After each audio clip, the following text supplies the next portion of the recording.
Saludos estudiantes, hoy nos encontramos en un nuevo camino por la historia contemporánea para los estudiantes de 10º grado y primer año de ETP. Como ustedes recuerdan, estamos abordando la unidad número 2 que tiene como título la situación del mundo desde la Segunda Guerra Mundial hasta mediados de la década del 50. Debemos de recordar que en clases pasadas estuvimos abordando todo lo referente al desarrollo de la Segunda Guerra Mundial, una conflagración bélica que mantuvo a todo el mundo en posición de la defensiva. Por tanto, en esta Segunda Guerra Mundial estuvo la participación de la Unión Soviética, la cual se restableció a partir de 1945, donde en la clase pasada estuvimos analizando los logros y las contradicciones que se desarrollaron durante este periodo en la URSS. Por tanto, ¿cuáles van a ser las temáticas que abordaremos en la clase de hoy? Y anotamos, estudiantes, pues bien, estaremos anotando y abordando la formación del sistema socialista mundial, las peculiaridades del establecimiento del socialismo en los países de Europa del Este, así como el establecimiento de nuevas relaciones entre los países socialistas. Estudiantes, están mirando que tenemos 3 libros como bibliografía básica. Primeramente, tenemos el libro de Historia Contemporánea desde la página 138 hasta la 146. En un segundo libro, desde la página 99 a la 105, y el libro de temas de Historia Contemporánea. Tenemos que tener en cuenta que en no todos los preuniversitarios está el mismo libro de Historia Contemporánea. Pues bien, estudiantes, ¿qué objetivo nos vamos a trazar en esta clase de hoy? Estaremos explicando la evolución histórica del socialismo en Europa del Este. Después de la Segunda Guerra Mundial van a existir muchos países de Europa que van a ser liberados por la URSS, y mediante esto tenemos que analizar los ejes esenciales de los rasgos, las contradicciones y la crisis del modelo establecido en estos países, donde vamos a tener en cuenta que, estudiantes, la URSS va a tener un papel importante, va a jugar, recuerden, un papel importante en la liberación de muchos de estos países. Por tanto, yo les propongo 2 interrogantes. La primera, ¿cuál va a ser, qué características, mejor dicho, tienen los países de Europa en la década del 40? Para poder estudiar el establecimiento del socialismo, tenemos que analizar primeramente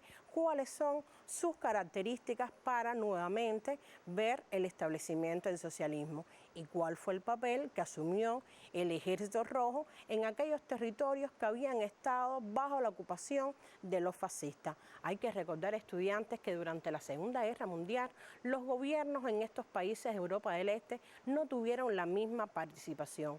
Hubo gobiernos que sí se mantuvieron al lado del pueblo y apoyaron para que las hordas fascistas salieran de estos territorios. Otros gobiernos no tuvieron la misma participación ni la misma actuación. ¿Y qué fue lo que hicieron? Vendieron a sus pueblos para que los fascistas alemanes e italianos pudieran invadir estos territorios. Por tanto, vamos a puntualizar cuáles van a ser las características de estos países en la década del 40. Y anotamos, les damos unos segundos para eso.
seguramente estudiantes si ya notaron estas características de los países, que va a ser muy importante para la posterior actividad que ustedes tendrán cuando termine el encuentro.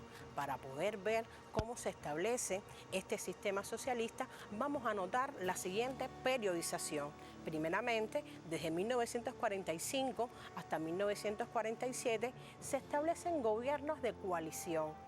Recuerden lo que habíamos hablado anteriormente, de que no todos los gobiernos se mantuvieron de la misma forma durante la Segunda Guerra Mundial, pues durante este periodo se van a tomar además medidas antiimperialistas en contra de los colaboradores fascistas. Desde 1947 hasta 1948 se produce la copia acrítica del modelo soviético en la construcción del socialismo. Pues bien, estudiantes, ¿por qué se copia este modelo? Para partir de esto teníamos que analizar que no todos estos países tenían las mismas características. ¿Y qué es lo que se hace? Se toma el modelo soviético y se implanta de la misma manera en estos países. Y esto, a la larga, nos van a traer consecuencias negativas para estos países. Por tanto, estamos hablando del establecimiento del sistema socialista. Pero ahora tenemos una pregunta. ¿Cuáles van a ser los países que van a conformar este sistema socialista? Y creo que es importante que vuelvan a notar. Recuerden, la contemporánea es muy bonita, pero además debemos de profundizarla para entenderla. Por tanto, ¿cuáles van a ser estos países? Primeramente, la República Socialista Federativa de Yugoslavia en 1945, la República Popular Socialista de Albania en 1946, la República Popular de Bulgaria en 1946, la República Socialista de Rumanía en 1947, la República Socialista de Checoslovaquia en 1948. Hay otros países también. Tenemos la República Popular de Polonia en 1948, la República Democrática Alemana en 1949, la República Popular de Hungría en 1949, pero estamos hablando de un sistema integral donde no solamente estos países lo van a conformar, también en Asia tenemos países que van a conformar este sistema socialista. De ellos tenemos la República Socialista de Vietnam en 1945, la República Democrática Popular de Corea en 1948 y la República Popular China en 1949. Pero dejábamos, estudiantes, algunas interrogantes sin responder, y esto era: ¿qué era el papel o cuál era el papel desarrollado por el Ejército Rojo en la liberación de estos países? Para poder entender por qué es que en ellos, si eran países capitalistas, se instaura el sistema socialista. Y creo que es importante que ustedes también anoten cuáles van a ser estas transformaciones revolucionarias que se van a establecer en estos países a partir de 1945. Y volvemos a anotar, estudiantes. Primeramente, el Ejército Rojo contribuyó de manera decisiva a la liberación de muchos de estos países de Europa del Este, lo cual cumplió una importante tarea de la revolución: la liquidación del viejo aparato estatal. Ese aparato estatal que, como ya habíamos visto, en muchos países abandonaron a su pueblo, a su suerte, para que las tropas fascistas pudieran invadirlo. Por tanto, la presencia de sus tropas en los países liberados fue un factor que aceleró las transformaciones revolucionarias. Y les damos unos minutos para que ustedes puedan anotar. Y nuevamente, anotar, puntualizar cuáles son estas transformaciones revolucionarias.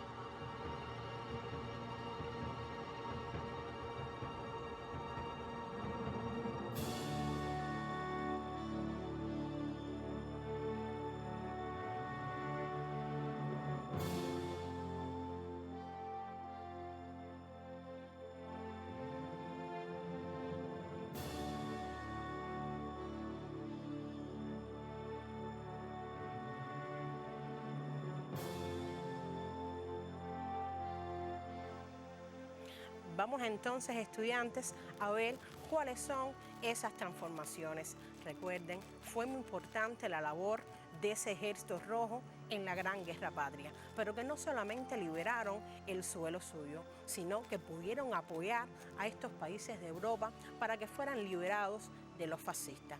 Y como estábamos analizando las transformaciones, vamos a notar, estudiantes. Primeramente, se confiscaron las propiedades y bienes que pertenecieron a los ocupantes fascistas y a sus colaboradores, entre los que estuvieron enormes extensiones de tierras y fábricas, pasando todo esto a manos del Estado. Recuerden cuando se produjo la gran revolución socialista de octubre, que fue una de las primeras medidas que desarrollaron, exactamente, entregarle la tierra a los campesinos, ya que en Rusia más del 80% de la población era campesina. Otra de estas transformaciones, se suprimió la propiedad privada sobre los medios fundamentales de producción y se estableció como forma predominante la propiedad estatal y cooperativa.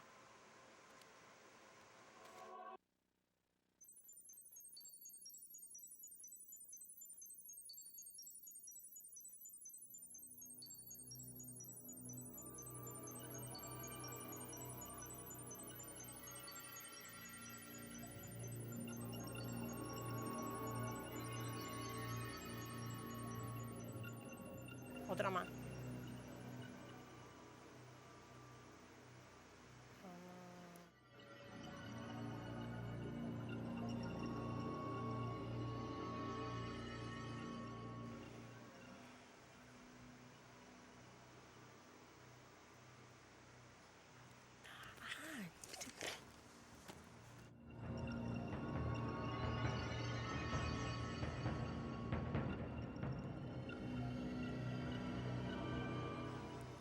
Pues bien, estuvieran viendo cuáles fueron estas transformaciones revolucionarias, pues creo que estamos en condiciones de poder ver cómo se establece el socialismo en estos países.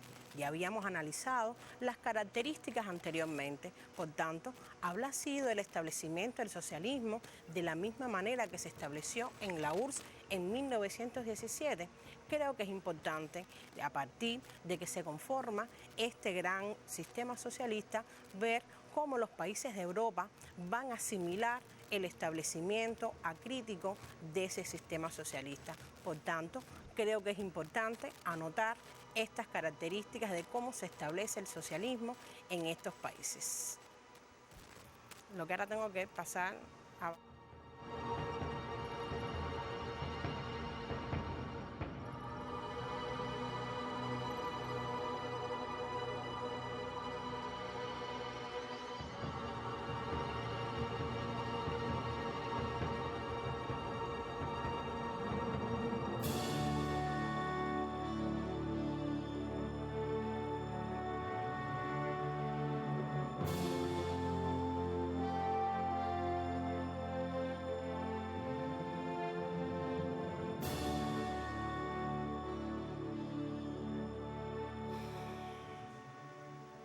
Pues bien, se establece el sistema socialista en estos países de la siguiente manera.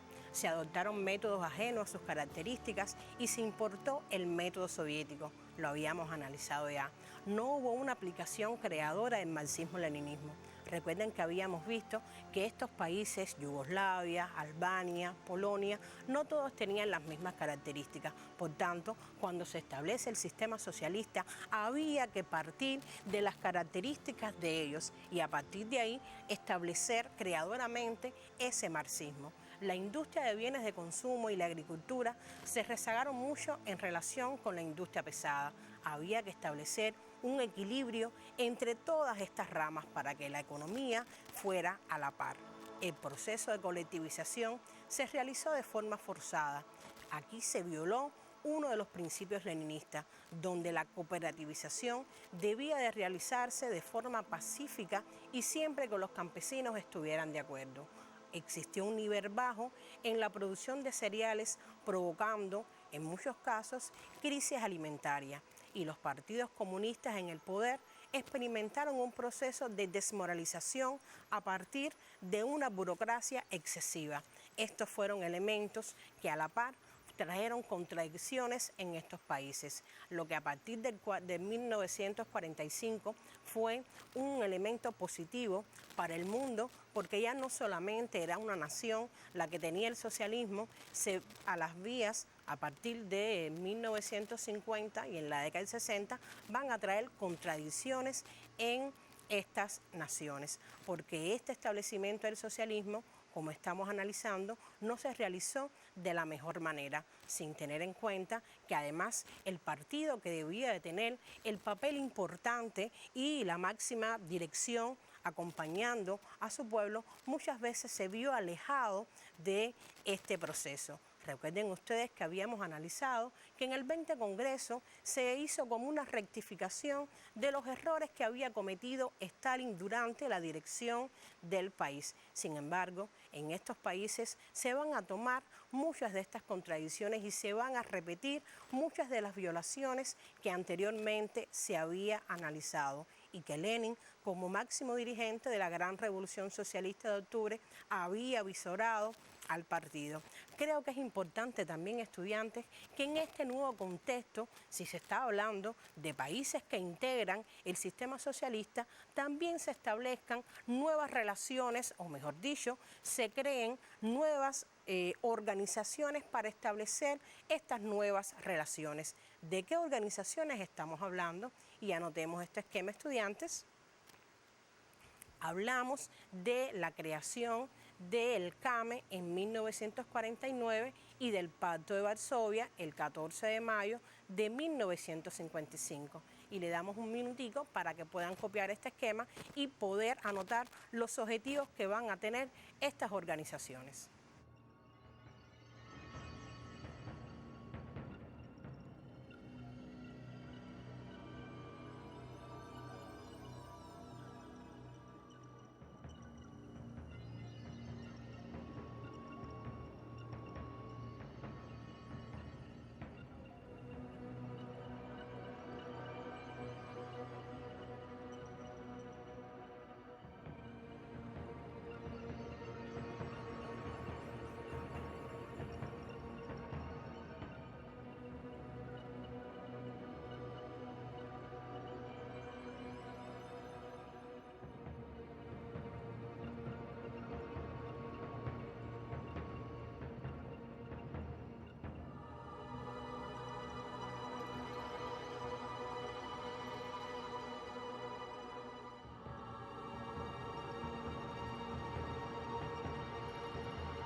¿Cuáles serán los objetivos de esta organización económica? Puntualizamos, estudiantes. Creación del Consejo de Ayuda Mutua Económica. Esta organización, creada para unificar y coordinar los esfuerzos para el desarrollo planificado de las economías de los países que lo integran. Esto va a ser importante. Nuestro país también estuvo integrado en esta organización en 1972. También tenemos como otro objetivo el aceleramiento del progreso económico y científico-técnico y el crecimiento de la productividad. Esta organización también debía de igualar los niveles de desarrollo económico y propiciar el bienestar de sus pueblos. En cuanto al Pacto de Varsovia, que además había que tener en cuenta la defensa, porque el imperialismo norteamericano estaba acechando y estaba realizando su labor de zapa para eliminar y contener el avance del socialismo. Por tanto, puntualizamos rápidamente en qué consistió el Pacto de Varsovia. A este pacto se van a integrar muchos países que posteriormente de este sistema socialista lo van a conformar. ¿Para qué era? Estos se comprometían a brindar asistencia recíproca en caso de ser agredidos.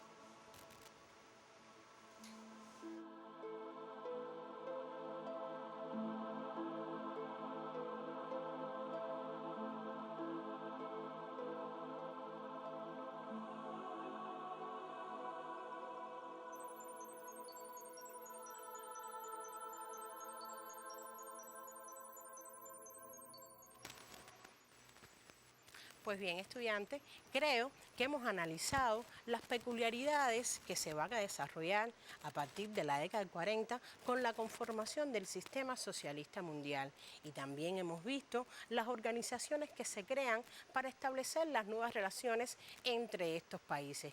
Creo que no nos queda mucho tiempo y estaremos dispuestos a realizar la tarea. Y como siempre, estudiantes, utilizar la bibliografía que anteriormente abordamos en este encuentro. También debemos de utilizar otras plataformas importantes como es el repasador virtual y Cubeduca, elementos significativos para que ustedes puedan adentrarse en el mundo de la contemporánea y puedan tener buenos resultados para sus pruebas finales. Por tanto, vamos al estudio independiente.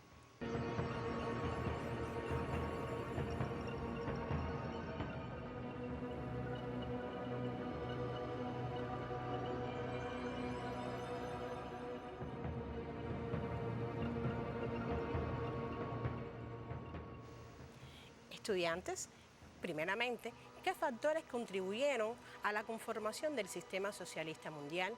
Y como segunda actividad, creo que estamos en condiciones de argumentar las palabras de nuestro comandante en jefe que pronunció en el discurso el 7 de diciembre de 1989, en el 30 aniversario de la victoria sobre el fascismo. Y estaremos en condiciones de ver estas palabras muy a tono con nuestro encuentro. Un Estado socialista no se puede fundar por inseminación artificial o simple trasplante de embriones. La revolución necesita las condiciones propicias para ello en el seno de la propia sociedad, y solo cada pueblo puede ser su propio creador. Estas ideas no están reñidas con la solidaridad que los revolucionarios pueden y deben brindarse entre sí. Es decir, esta frase creo que viene muy a tono con esas peculiaridades que estuvimos analizando en el encuentro de cómo se estableció el sistema socialista en todos estos países.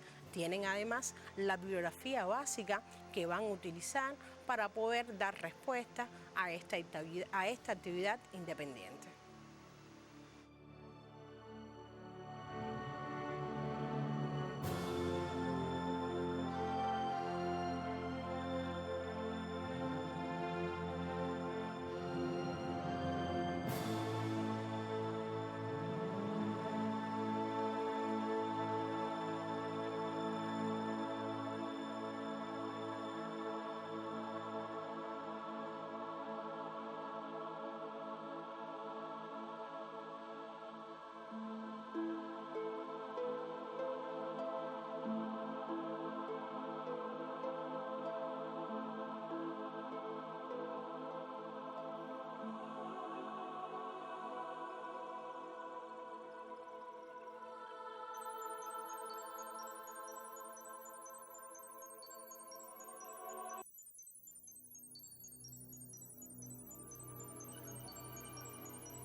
Bien, estudiantes, recuerden, nuestro país está atravesando por una terrible pandemia que nos tiene imposibilitados de estar en las escuelas. Por tanto, tenemos que recordar mantener el distanciamiento físico, lavarnos bien las manos y, como siempre, utilizar el nasobuco. Yo muy contenta de estar con ustedes. Nos vemos en el próximo encuentro y recuerden, como siempre, estudiar. Nos vemos.